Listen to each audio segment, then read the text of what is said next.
আপনি কি বিয়ে করেছেন শুধু ইয়ে করার জন্য? কেন, তোমার ভালো লাগছে না? আমার তো অনেক ভালো লাগছে। আমি আর পারছি না, অনেক ব্যথা করছে। কিসের ব্যথা? প্রথমে একটু ব্যথা সহ্য করতে হয়, পরে অনেক ভালো লাগে। আমার এসব ভালো লাগছে না, সরেন আমার থেকে। আহ, লাগছে অনেক। একটু ব্যথা লাগবে, পরে অনেক ভালো লাগবে। চুপচাপ শুয়ে থাকো। প্রথমে ব্যথা দিয়ে পরে ভালো লাগার কোনো দরকার নেই। এভাবে ভোগ করছেন আমাকে, লজ্জা করে না? কেন লজ্জা করবে? তুমি তো আমার বউ। আপনার সামনে সব কাপড় খুলে থাকতে আমার ভীষণ লজ্জা করছে। তাতে কি? আমি তো তোমার বর, তাই না? কিন্তু আপনি আমার অফিসের বস। নীলা আমার দিকে তাকায়। আমি নীলের মুখের দিকে তাকিয়ে আছি। ব্যথায় হয়তো তার চোখ দিয়ে পানি পড়ছে। মুখটা লাল হয়ে গেছে নীলার। লাল হবেই বা না কেন, মেয়েটা এমনিতে সুন্দর, গায়ের রং ফর্সা, তার উপর বেশ আকর্ষণীয়। এই জন্য আমি ওর প্রেমে পড়েছিলাম। কিন্তু নীলা প্রথমে না করে দিয়েছিল। আমি ওর পিছনেই লেগে থাকতাম। হয়েছে আপনার, ছাড়েন, সব ব্যথা করে দিয়েছেন। তোমার ঠোঁট এগিয়ে দাও, লিপ খাবো। আপনার লজ্জা করে না আমাকে এভাবে বলতে? কেন লজ্জা করবে? তোমাকে বিয়ে করেছি তো। বিয়ে করেছেন তাই বলে যা খুশি করবেন? করব। আমার অধিকার, আমি তোমার সাথে সব কিছু করব। জি না, এটা হবে না। আপনি আমাকে বিয়ে করলেও আমার ভালোবাসা পাননি। ভালোবাসা, সেটা দিয়ে কি হবে? ভালোবাসা আমার লাগবে না। তাহলে কি আপনি শুধু আমার সাথে জন্য বিয়ে করেছেন? হ্যাঁ করেছি, তাতে কি? বিয়ে করেছি কাবিন দিয়ে, যা খুশি তাই করব। নীলা আমাকে একটু ধাক্কা দিয়ে ফেলে দেয়। এরপর বিছানা থেকে সে উঠে দাঁড়ালো, সোজা ওয়াশরুমে চলে যায় ও। নীলাকে আমি বিয়ে করেছি কয়েকদিন হলো। আমি হলাম নীলার অফিসের বস, অর্থাৎ আমার অফিসে নীলা চাকরি করে, আমি তার বস। নীলাকে প্রথম দেখায় ভালো লেগে যায় আমার। আমি লাইন মারতে থাকি, কিন্তু নীলার যে কী ভাব, আমাকে পাত্তাই দিচ্ছিল না। আমি সরাসরি ওকে প্রেমের প্রস্তাব দেই। সেদিন আমাকে বলে, আপনার থেকে এটা আশা করিনি। সব ছেলে এমন, আর আপনাকে আমার লুচ্চা মনে হয়। আপনার দৃষ্টি আমার দিকে বারবার ঘোরে। কোথায় কোথায় যে নজর দেন, লুচ্চা বস। কি আমি লুইচ্চা? আচ্ছা ঠিক আছে, লুইচ্চা বললা না, এর ফায়দা আমি নিবই। এরপর আমি সোজা নীলার বাসায় চলে যাই।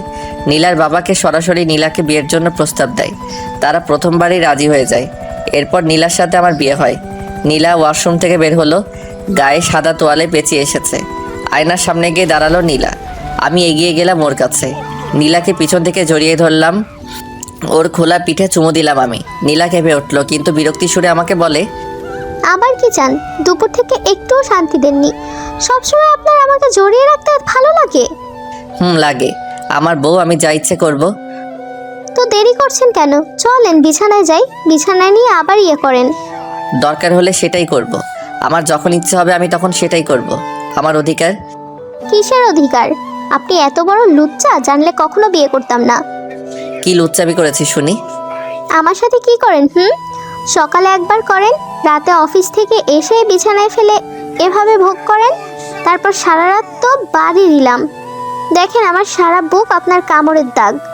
এটাতে লুচ্চামি বলে না, এটাকে ভালোবাসা, আদর বলে, যা সব সময় তোমাকে দিতে চাই আমি। নীলা, অনেক ভালোবাসি তোমাকে। থাক, আর মিথ্যা বলতে হবে না। আপনার মনে ভালোবাসা নেই, আছে শুধু ইয়ে। যা আছে থাক, তবুও তোমাকেই চাই। আমি কথাটা বলে নীলার গায়ে পেঁচিয়ে থাকা ওড়নাটা টেনে খুলে দিলাম। নীলার গায়ে আর এক টুকরো কাপড়ও নেই। নীলা আয়নায় নিজেকে দেখতে থাকে। বিধাতা তাকে এত সুন্দর বানিয়েছে, প্রেমে পড়াটাই স্বাভাবিক। নীলা আমার দিকে রাগী দৃষ্টিতে তাকিয়ে আছে। আমি নীলার কোমরে হাত রাখলাম, তারপর আস্তে আস্তে হাত বোলাতে বোলাতে নীলার নাভির উপরে আনলাম। একটা খামচি দিতে নীলা আহ করে উঠল। আমি নীলার কাঁধে হালকা করে কামড় দিলাম। নীলা আমাকে ধাক্কা দিয়ে সরিয়ে দেয়, তারপর সোজা ওয়ার্ড্রোব থেকে কাপড় বের করে পরতে থাকে। কি গো সুন্দরী বউ, কাছে আসো, আমার খুব আদর করতে ইচ্ছে করছে, কাছে আসো। চুপ করেন তো, সবসময় এসব ভালো লাগে না। নীলা ড্রেস পরে চলে যায়। আমি ডাকলাম, কিন্তু সে সরেনি। পরের দিন আমি সবার আগে অফিসে যাই। অফিসে আসলে নীলা আমার দিকে তাকায় না। আমি অফিসের কাজে কয়েক ঘন্টার জন্য বাহিরে যাই। অফিসে এসে দেখি নীলা নাহিদ সাহেবের সাথে বেশ হেসে হেসে গল্প করছে। আমি কাছ দিয়ে যেতেই নীলা আমাকে শুনিয়ে শুনিয়ে বলল, নাহিদ, আপনি অনেক মজার একটা মানুষ। আপনি না আমাকে লাঞ্চের কথা বলেছিলেন, ভাবছি আপনার সাথে লাঞ্চে যাব। আপনার মতো ছেলেকে আমার অনেক ভালো লাগে। আমি সোজা নিজের কেবিনে আসি। খুব রাগ লাগছে, কিন্তু কিছু বলতেও পারছি না। নীলার সাথে আমার বাড়িতেই সব হয়। অফিসে কখনো একে অপরের সাথে কথা বলি না। একটু পর নীলা আসে একটা ফাইল নিয়ে। স্যার ফাইলটা সাইন করে দিন। নাহিদ না তোমার বড়, তাহলে ওকে কেন নাম ধরে ডাকছিলে? আমার ইচ্ছা, আমি যার সাথে যেভাবে খুশি কথা বলবো। আপনার সমস্যা? এটা অফিস, রুলস আপনি বানিয়েছেন। আমার বউ তুমি, আমার সাথে সব করবা, নাহিদের সাথে কি? নীলা আমার কথার জবাব না দিয়ে রুম থেকে বের হয়। রাগ হচ্ছে খুব, কিন্তু এটার জবাব পাটকেল দিয়ে দিতে হয়। নীলার পরই আমাদের অফিসের সবচাইতে সুন্দরী মেয়ে হলো সাইমা। আমি সাইমাকে ডাকলাম আমার কেবিনে। সরাসরি নীলার কেবিন থেকে আমার কেবিন দেখা যায়। সাইমা আসতে ওকে আমার সামনে বসালাম। দুজনে গল্প শুরু করি। সাইমা বেশ জোরে জোরে হেসে কথা বলছে। আমি সাইমার হাত ধরলাম। নীলা এদিকেই তাকিয়ে আছে। সাইমার হাত ধরে কেবিন থেকে বের হলাম। নীলা তাকিয়েই আছে। নীলার সামনে দিয়ে সাইমাকে নিয়ে যাওয়ার সময় বললাম, সাইমা, আজকে তোমার অফিসের কোনো কাজই করতে হবে না। তোমাকে আমি আমার বিয়ে বানাবো। সারাক্ষণ তুমি আমার সাথে থাকবা। কেন যে তোমাকে আমি এতদিন দেখিনি। চলো আজকে তোমাকে সবচাইতে বড় রেস্টুরেন্টে নিয়ে যাব। তারপর তোমাকে শপিং করাবো। আমার পক্ষ থেকে সব কিছু গিফট। সাইমাকে নিয়ে অফিস থেকে বের হলাম। গাড়িতে করে ওকে নিয়ে আসলাম ওদের বাসায়। সাইমাকে গাড়ি থেকে নামিয়ে বললাম, এই নাও টাকা, আজকের অফিসে যেতে হবে না, ঘুম দাও বাড়িতে গিয়ে। একা একা গাড়ি নিয়ে অনেক জায়গাতে ঘুরলাম। সারাদিন ঘুরে রাত 9টার সময় বাড়িতে আসলাম। সাদা শার্টে লিপস্টিকের দাগ লাগিয়ে এনেছি। একটু চুলগুলো এলোমেলো করে ক্লান্তি ভাব নিয়ে রুমে আসলাম। বিছানার একপাশে নীলা বসে আছে। খোলা চুলে মেয়েটাকে অনেক সুন্দর দেখায়। আমি ধপাস করে শুয়ে পড়লাম বিছানায়। উফ, আজকে এত ক্লান্ত লাগছে কি বলবো। লাঞ্চটা বেশ ভালোই ছিল। এত ক্লান্তি অনুভব করছি, আমি যাই গোসল করে আসি। কথাটা বলে গা থেকে শার্ট খুলে বিছানায় রাখলাম। খালি গায়ে ওয়াশরুমে চলে যাই। ওয়াশরুমে দরজার কাছে দাঁড়িয়ে লুকিয়ে নীলার দিকে তাকালাম। নীলা আমার শার্ট ধরলো, লিপস্টিকের দিকে তাকিয়ে থাকে, তারপর শার্টটা জোরে টেনে ছিঁড়ে দেয়। আমি মুচকি হাসলাম।